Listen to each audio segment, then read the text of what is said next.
Love with God channel weekly gospel. லூக்கா நற்செய்தியிலிருந்து வாசகம். அதிகாரம் 21, இறைவார்த்தைகள் 25 முதல் 28 மற்றும் 34 முதல் 36 வரை. மேலும் கதிரவனிலும் நிலாவிலும் விண்மீன்களிலும் அடையாளங்கள் தென்படும். மண்ணுலகில் மக்களினங்கள் கடலின் கொந்தளிப்பின் முழக்கத்தினால் கலங்கி, என்ன செய்வதென்று தெரியாது குழப்பம் அடைவார்கள். உலகிற்கு என்ன நேருமோ என எண்ணி மனிதர் அச்சத்தினால் மயக்கமுறுவர். ஏனெனில் வான்வெளி கோள்கள் அதிரும். அப்போது மிகுந்த வல்லமையோடும் மாட்சியோடும் மானிட மகன் மேகங்கள் மீது வருவதை அவர்கள் காண்பார்கள். இவை நிகழத் தொடங்கும்போது நீங்கள் தலைநிமிர்ந்து நில்லுங்கள், ஏனெனில் உங்கள் மீட்பு நெருங்கி வருகின்றது.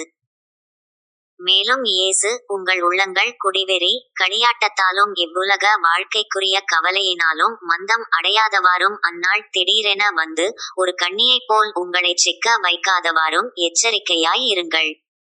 மண்ணுலகு எங்கும் குடியிருக்கும் எல்லார் மீதும் அந்நாள் வந்தே தீரும். ஆகையால் நிகழப்போகும் அனைத்திலிருந்தும் தப்புவதற்கும் மானிட மகன் முன்னிலையில் நிற்க வல்லவராவதற்கும் எப்பொழுதும் விழிப்பாயிருந்து மன்றாடுங்கள் என்றார்.